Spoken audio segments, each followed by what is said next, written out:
napakabilis po nang natapos ang February. Kung gaano po katagal yung January, ganun po kaikli ang February. Amen po. Kahapon, February 28, that's the last day of the month. Ngayon po ay March 1 na. Sino po dito ang mga nagdiriwang ng kaarawan tuwing buwan ng March? Meron po ba?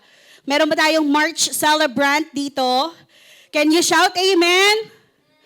Si Kyla, tandaan natin si Kyla nag-amen. Papakainin tayo ni Kyla. So, dahil po panibagong buwan, ibig sabihin panibagong series. Amen!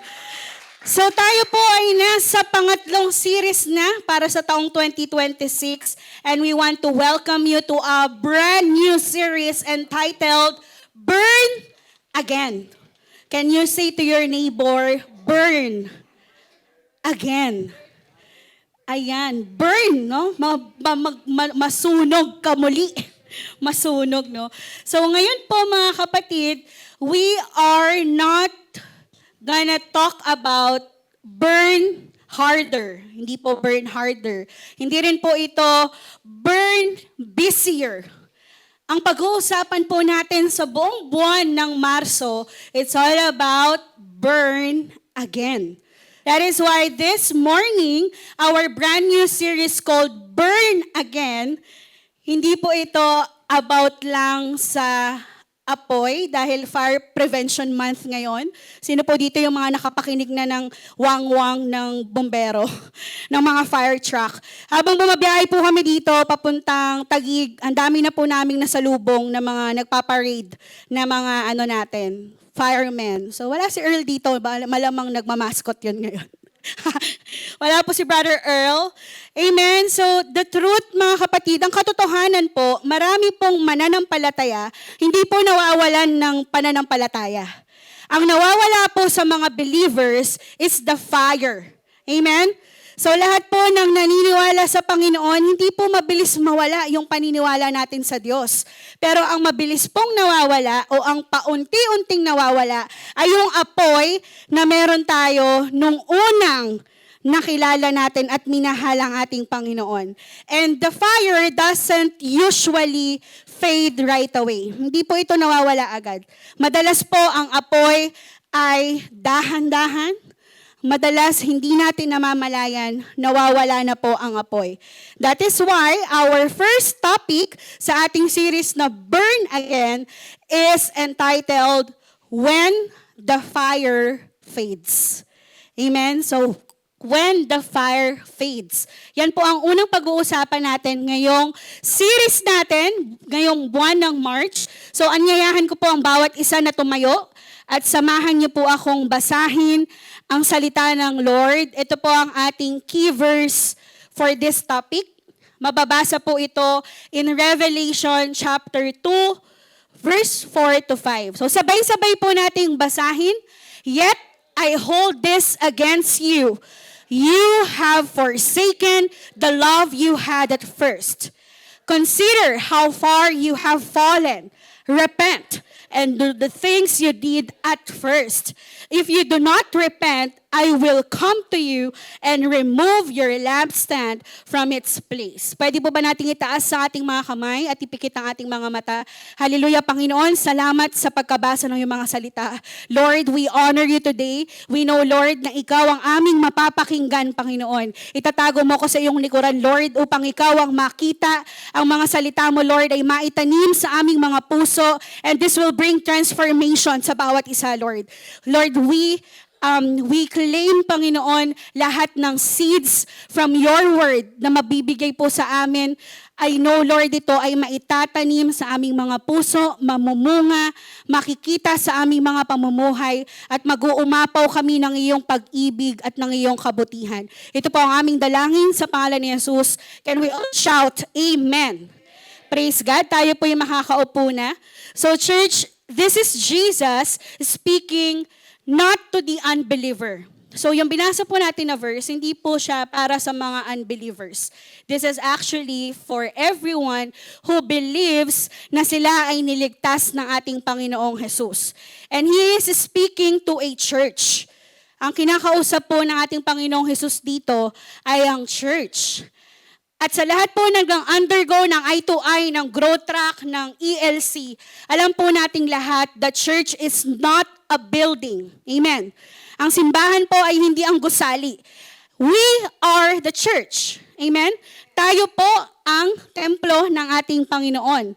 So the church that is strong, ang church na nakikita natin na nagwo-work, ang church na nakikita natin na active, ang church na nakikita natin sa social media na ang gaganda ng post, ang gaganda ng mga activities, napakaganda ng programa. So God is speaking to that kind of church, mga kapatid. And the church in Ephesus was very impressive. They were hardworking. They endure hardship.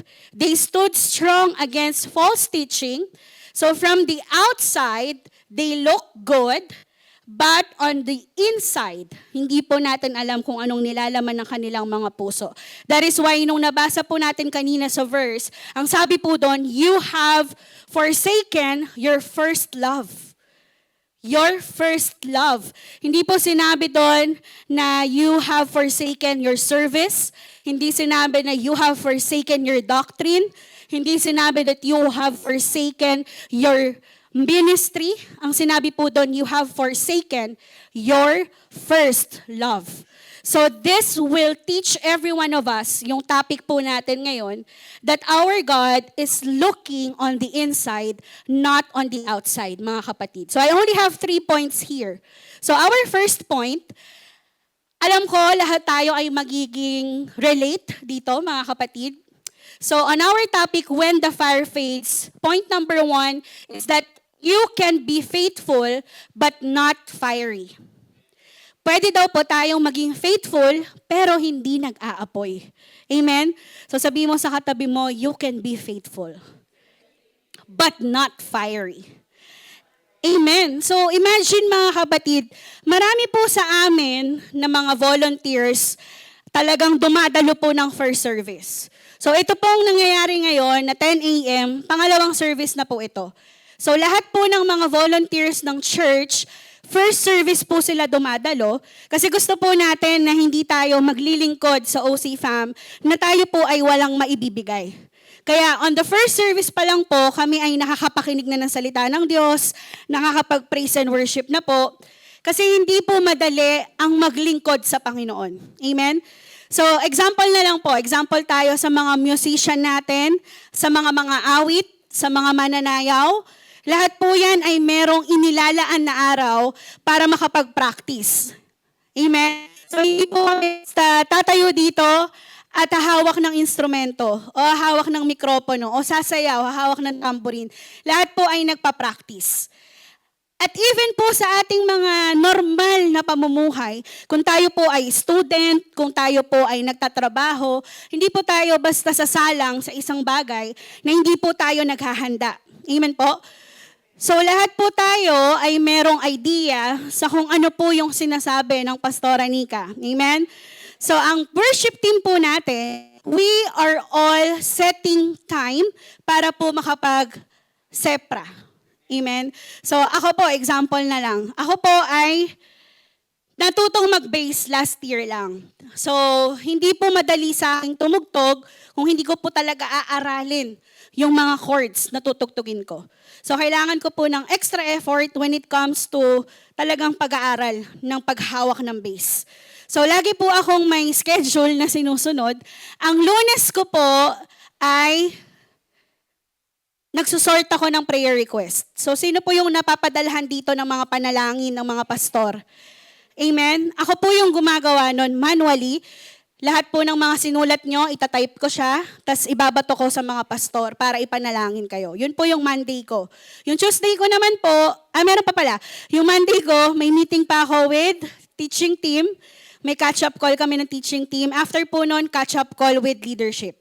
Tuesday ko po, kailangan ko ng sumepra ng mga kanta. So kailangan si Pastor Matt nagbigay na ng chords ng Tuesday. Kasi hindi ko po ako makakatugtog ng maayos kapag Tuesday wala pa yung chords. Parang ganun yung mindset ko. Wednesday po, nandito kami sa church for our chapel service. Sino dito yung mga umaattend ng chapel service? Praise God. So, Nandito po kami mga 3:00 ng hapon para mag-rehearse for worship team and then susundan po yon ng chapel service. Pagdating po ng Thursday, kami po ay merong empowering leadership class for ELC students. And then Friday po, ano bang ganap ko ng Friday? Sepra ulit, sepra. So hindi ko na po dinidiscuss yung schedule ko bilang ina, bilang asawa. Yun po yung bilang pastor na schedule. So lahat po ng mga pastors, alam ko may kanya-kanyang schedule yan. Lahat ng musician, lahat po ng mga lingkod ng Diyos na ginagamit dito. Pero ibig sabihin po ba nun, ang Pastora Nika ay meron pong maayos na relasyon sa Panginoon? Ibig po bang sabihin nun dahil kompleto yung linggo hanggang Sabado ko na may ginagawa para sa Diyos? Ibig sabihin po ba nun, lagi akong nag-aapoy? Sino pong makakasagot nun? Ako din. Amen? Parang kayo din po. Ngayon nakikinig kayo sa akin. Siguro na-imagine nyo na anong schedule nyo in a week. And you're the only one who can answer. Is the fire still there? Nandyan pa ba yung apoy? Nandyan pa ba yung pakiramdam nung una mong naramdaman ang presensya ng Panginoon? And me, my answer honestly is yes. Kasi kung wala po yung apoy na mula sa Lord, hindi ko po masusustain lahat ng ginagawa ko. It's only the fire and the oil from the Lord who keeps on sustaining me. At yung grasya ng Panginoon. That is why, mga kapatid, a lot of us may say that we are faithful. Why? Because we show up. Because we give our tithes and offering. Because we read our Bible. Because we pray. But it's not enough. It's not enough unless kasama mo ang Panginoon palagi. Hindi sapat na nagbabasa ka lang ng Biblia, pero wala kang personal na pakikipag-usap sa Panginoon. When we say pakikipag-usap, hindi ka lang tatawag sa Kanya dahil may kailangan ka. Hindi ka tatawag at mananalangin lang sa Kanya dahil gusto mong gumaling. You are talking to the Lord because you just want to talk to Him. You're talking to Him because you just want to adore Him. When was the last time you talked to God and just say, Lord, napakabuti mo. Lord, maraming salamat dahil ikaw ay nagpapagaling. Lord, maraming salamat dahil binibigay mo lahat ng pangangailangan ko. When was the last time you talked to God that way? Madalas po, ang lapit natin sa Lord, pag meron tayong gustong mangyari sa buhay natin, kapag meron tayong gustong mga gawin sa buhay natin, but it's not enough. God wants us. God wants our heart, not just our service, not just our worship. He wants our heart.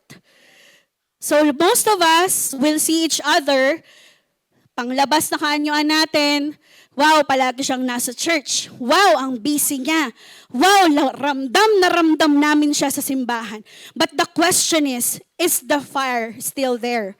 O baka naman nagfe-fade na paunti-unti yung fire because you're just here not doing your passion, but you're here because you just want to, alam mo na, magampanan lang yung role na meron ka. So that's the question, mga kapatid.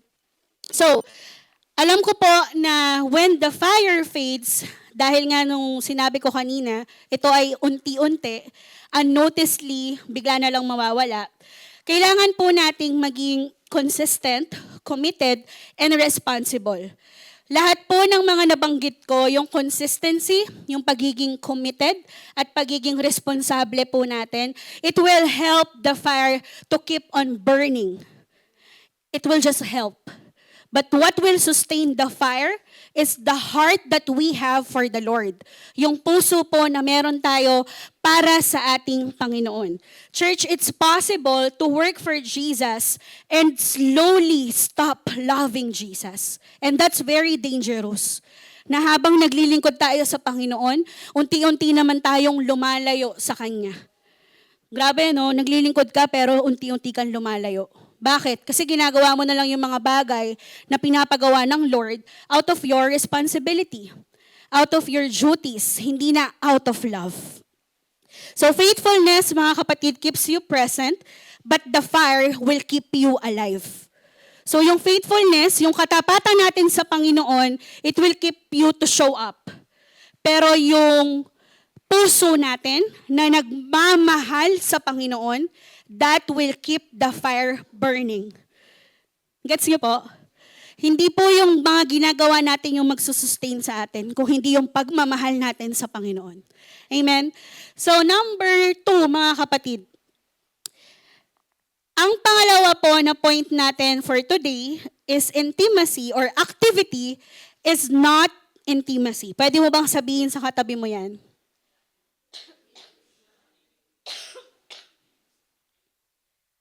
Amen. So sabi po sa Matthew 22 verse 37, love the Lord your God with all your heart and with all your soul and with all your mind.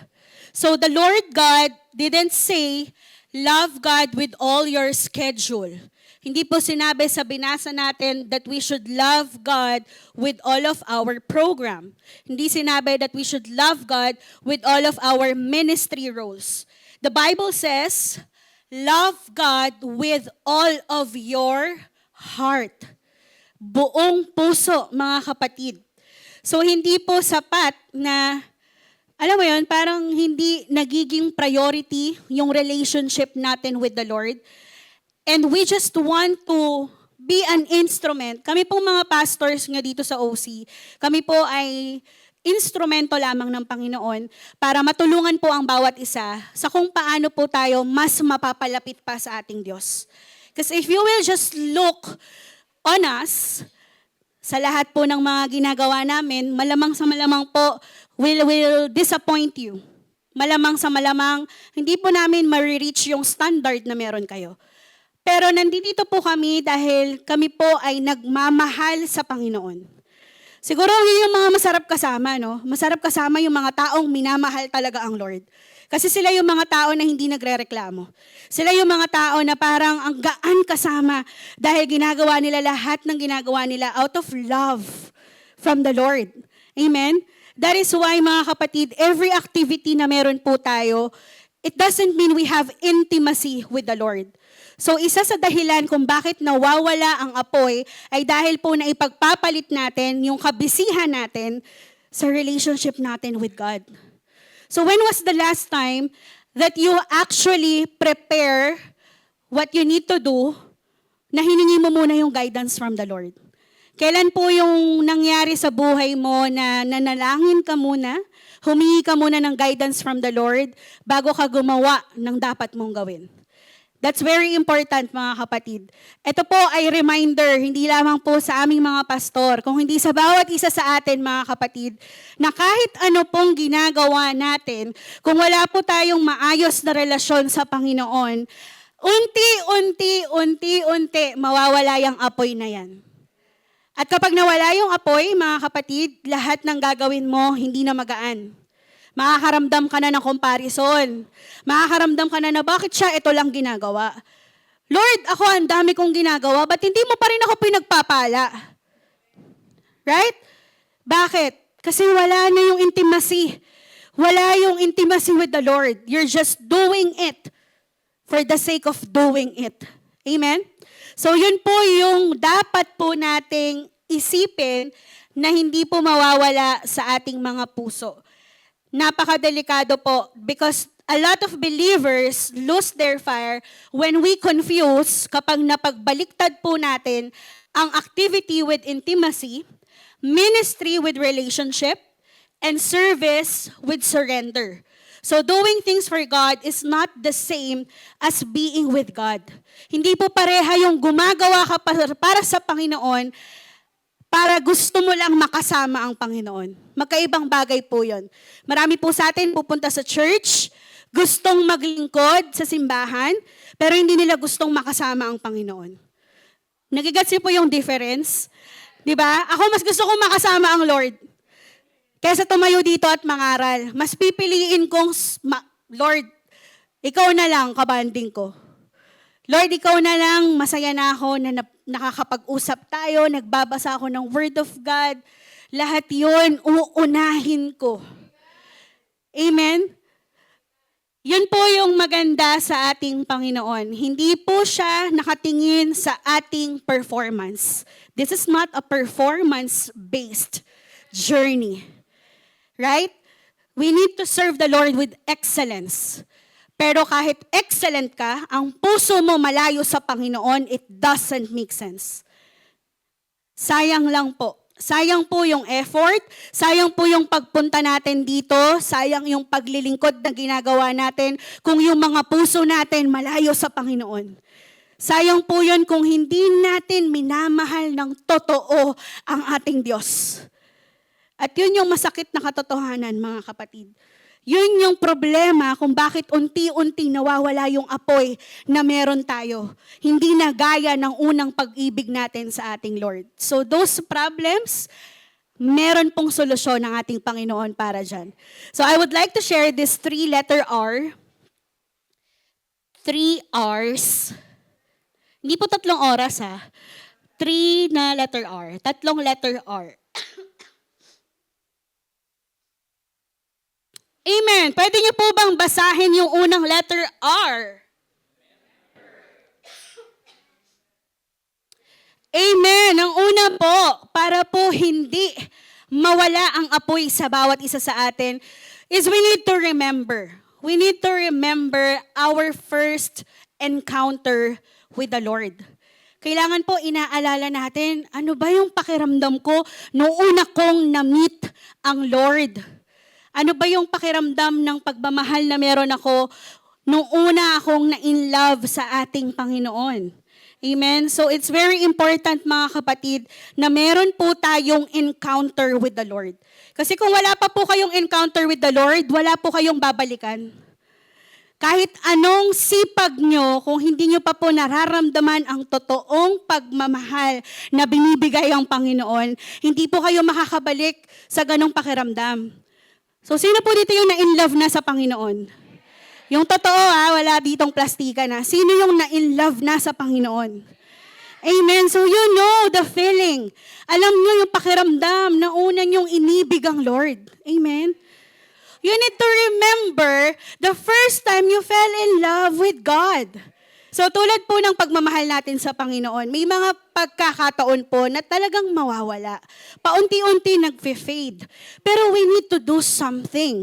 Kailangan po nating gawan ng paraan at hindi hayaang mawala ang apoy. Amen? So ano po yung una nating solution? We need to remember. We need to remember, mga kapatid. We need to remember when we pray na hindi po tayo nagra-rush. We need to remember when we worship na hindi tayo napipilitan. We need to remember when was the last time that we really served the Lord dahil mahal lang natin siya. Hindi dahil sinabi ni pastor. So those things will be helpful kung tayo po ay unti-unting nawawala ng apoy para sa ating Panginoon. Pangalawang letter R, mga kapatid, is we need to repent. Sabi mo sa katabi mo, mag-repent ka. Amen? Because repentance is not shame. It is realignment. Every time na tayo ay hihingi ng tawad sa Panginoon, kasabay po nun ang pagbabago ng ating puso't kaisipan. Hindi lang ito basta lalabas sa bibig natin na, Lord, nagkasala ako sa iyo, patawarin mo po ako, susundan natin siya ng pagbabago ng kaisipan. Amen? We need to change our mindset when it comes to repentance. Because sometimes, mga kapatid, we didn't stop loving God. We just stop loving Him first. Hindi naman tayo tumitigil na mahalin ng Diyos. Tumitigil lang tayo na unahin siyang mahalin. Amen? Kasi pag minahal natin yung trabaho natin, yung pamilya natin, yung jowa natin, naiisang tabi na yung pagmamahal sa Panginoon. And that's very dangerous, mga kapatid. So repentance says, Lord, I allowed good things to replace the best thing, but not you. Iaalaw natin na mangyari yung magagandang bagay sa atin, pero hindi natin hahayaan na mawala ang una nating pag-ibig sa ating Panginoon. At ang pangatlo, mga kapatid, is we need to return. Amen? So after you remember, after you repent, you need to return. Jesus says, do the things you did at first. Nawala na yung pag-ibig mo sa akin. Hindi mo na ginagawa yung mga bagay na ginawa mo nung una mo kong na-encounter. So what do we need to do? Of course, we need to pray again. Hindi lang po tayo basta mananalangin. Kailangan po natin na makipag-communicate sa Panginoon na para bang siya yung pinaka-closest friend natin. Na siya yung una nating lalapitan kapag meron tayong gustong pasalamatan. Na kapag may pangangailangan po tayo, siya yung una din nating kakausapin. Pag tayo po ay nasa masasayang pangyayari sa buhay natin, we will still talk to Him. Hindi natin siya kalilimutan. And when we say return, we also need to worship again. Kung paano mo sinamba ang Panginoon nung mahal na mahal mo siya, do it again. Ulitin mo lang ulit. At higit sa lahat, magutom ka ulit sa kanyang presensya. Amen? Madalas pong mawala yung fire natin because we think na okay na to. Okay na to. Parang si Mami Grace lang pag nagluluto, no? Okay na to. Hindi ganon. It's not enough. Kailangan po natin laging magbigay ng effort. Kailangan nating gumalaw. Kailangan po nating magkaroon ng pagkilos. We need to return. Because fire doesn't return through emotion. Hindi po babalik yung apoy base sa emosyon natin. Gusto mo lang mag-apoy ulit? Bakit? Kasi nandito na naman si Crush. Kasi bakasyon na naman eh. Marami po akong time. On fire ulit ako. Kasi wala na po akong klase. Kasi pastora, wala na akong work. Mag-aapoy ulit ako. It doesn't work that way. Hindi po ganon ang kailangan nating gawin. Fire returns through obedience and intimacy. Ang apoy po ay manunumbalik kung tayo ay may intimacy with God at the same time kung tayo po ay talagang sumusunod sa kanyang mga gustong ipagawa sa atin. Amen? Now, church, ang nabasa po natin na key verse sa Book of Revelation, this is not to shame the church in Ephesus. Hindi po ito para ipahiya ang bawat isa sa atin. The passage that we read is actually a rebuke to all of us. Tayo po ay pinapaalalahanan ng Panginoon, and this is a call of love. Isa po itong paalala mula sa ating mapagmahal na Diyos. Kasi marami po sa atin nakakalimot lang talaga eh. So kailangan po natin ng paalala. And today, Jesus is calling His church again. So if your fire has faded, if the passion has turned into a routine, if intimacy has been replaced by activity, Jesus is calling us to go back to His first love. Jesus is calling us para po magkaroon ng puso na nag-aapoy palagi sa Kanya. Hindi po nag-aapoy kapag gusto mo lang. Hindi nag-aapoy kapag may mga blessing lang from the Lord. God wants our heart to keep on burning. So we need to be burned again. We need to burn again. Hindi po ito madali, mga kapatid. But God is not, hindi po tayo hinahayaan ng Lord na hanggang dyan ka na lang. Hindi po tayo hinahayaan ng Panginoon na hindi bigyan ng pagkakataon. Every day, there's a blessing, there's a new mercy from the Lord every morning, and we just have to do our part. We need to remember, we need to repent, and we need to return. Tignan mo kung ano yung sitwasyon na meron ka dati sa sitwasyon mo ngayon na kasama mo na ang Panginoon. Tignan mo palagi kung saan ka tinawag ng Lord. Tignan mo palagi kung gaano kabuti ang Panginoon sa'yo. Siguro pag yun yung inisip mo, hindi ka na magdadalawang isip na mag-apoy muli sa Kanya. And if you really encounter the Lord, kung genuinely talagang naramdaman mo ang pag-ibig ng Panginoon, hindi ka na maghahanap ng pag-ibig sa iba. You will never look for the love of anyone, but just the love of Jesus. Ganun po kasarap magmahal ang Lord. Walang ibang makakapagbigay nun kung hindi siya lang. Kasi siya lang yung tumanggap sa'yo kahit hindi ka maganda, hindi ka perpekto, na ang dami mong pagkukulang, yayakapin ka pa niya. Sino bang hindi magmamahal sa ganong Diyos? Sino ba yung hindi magmamahal sa Diyos na kahit anong tigas ng ulo mo, kahit anong tigas ng ulo ko, yayakapin at yayakapin niya pa rin ako? Para saan na mamamatay yung apoy sa puso ko na si Lord, palagi akong sinasamahan. Na kung ano yung meron ako ngayon, I don't deserve everything I have now, but He gave it to me freely. Yung kaligtasan, I don't deserve that, but God gave it to me freely. Yung pamilya na meron ako ngayon, I don't deserve that, but God gave it to me. Yung trabaho na meron ako ngayon, I don't deserve that, but God gave it to me. Lahat po ng meron ako, yun yung dahilan kung bakit gusto ko maganda yung relasyon ko sa Panginoon, kung bakit gusto ko mahalin lang siya, kung bakit hindi ako napapagod na mag-apoy, because of His love. And I want that love. I don't want that love na mawawala. That's the only love I need. And that's what keeps me going.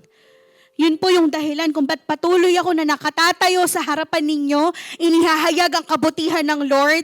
It's not my might, not my power, but it's the Spirit of the Lord that is within me. And His grace is more than enough. That's why when I think of the goodness of Jesus and all He has done for me, wow! Wala akong dahilan para hindi ka mahalin, Lord. Wala akong dahilan para hindi maglingkod sa'yo. That's how much you love me. At gusto kong mahalin din kita ng sobra-sobra, Lord. Gusto kitang mahalin ng sobra-sobra. Sobrang hirap po ng pinagdadaanan ng bawat isa.